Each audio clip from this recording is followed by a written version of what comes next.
கன்னத்தில் முத்தத்தின் ஈரம் அது காயவில்லையே, கண்களில் ஏனந்த கண்ணீர் அது யாராலே, கன்னியின் கழுத்தை பார்த்தால் மணமாகவில்லையே, காதலன் மடியில் பூத்தாள் ஒரு பூ போலே, மன்னவனே உன் விழியால் பெண்விழியை மூடு,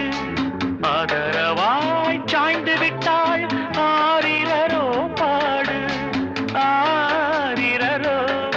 இவர் யார் எவரோ பதில் சொல்வார் யாரோ, என்ன சத்தம் இந்த நேரம் கோயிலின் மொழியா?